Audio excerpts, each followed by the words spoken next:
السلام علیکم ورحمۃ اللہ وبرکاتہ۔ ناظرین محترم، میں حافظ مان رضوی آپ کی خدمت میں ایک نئے ویڈیو کے ساتھ حاضر ہوں۔ ناظرین محترم، اگر آپ تحریک لبیک کے کارکن ہیں تو یہ ویڈیو آج کی بہت ہی اہم ثابت ہونے والی ہے، اور دوسرا اگر کوئی پی ٹی آئی کا کوئی بھی یوتھیا میری ویڈیو دیکھ رہا ہے تو اس کے لیے ایک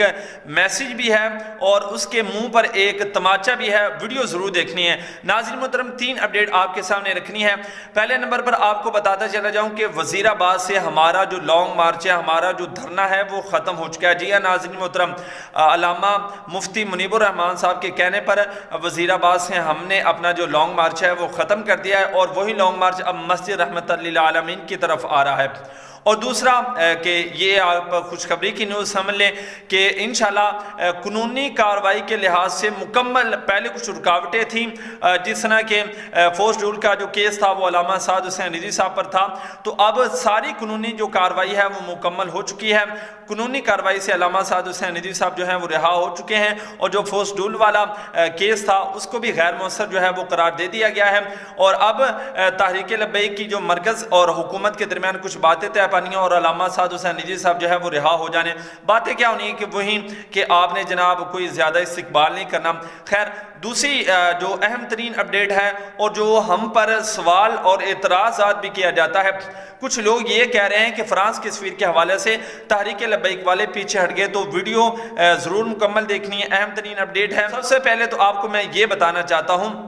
کہ ہم پیچھے بالکل بھی نہیں ہٹے۔ آج جو ہے 8 نومبر کو شام 6 بجے جو جناب ہمارا ووٹنگ کا جو سلسلہ تھا وہ سارا کچھ پروسیجر مکمل ہونا تھا، سارے جو وزراء تھے وہ بھی آئے تھے،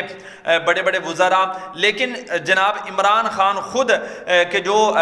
مدینہ کی ریاست کا دعویٰ کرتا ہے، جو کہتا ہے کہ میں خود عاشق رسول ہوں، بڑا کچھ کرتا ہے اور کہتا ہے کہ میں جناب حضور کا نام لیوا ہوں، تو آج جب اصل باری آئی ہے، جب میدان میں اترنے کی باری آئی ہے، تو آج جناب وزیر اعظم خود جو تھا وہ وہاں پر میٹنگ کے اندر خود شامل نہیں ہوا۔ تو یہاں سے آپ خود اندازہ لگا سکتے ہیں کہ کون دین کے ساتھ وفادار ہے اور کون دین کے ساتھ غداری کر رہا ہے۔ ناظرین محترم، باتیں بہت کرنے کو ہیں، لیکن فیصلہ آپ کے سامنے میں رکھ دیا ہے، اب آپ نے خود فیصلہ کرنا ہے کہ کون صحیح ہے اور کون غلط ہے۔ اور انشاءاللہ اب علامہ سعد حسین رضوی صاحب کی رہائی قریب ہے، اور انشاءاللہ اس حوالے سے اگر آج رات ہی وہ آ جاتے ہیں یا جو بھی پروسیجر ہوا تو انشاءاللہ اس اپڈیٹ سے بھی آپ کو ضرور آگاہ کروں گا۔ تب تک کے لیے اللہ حافظ۔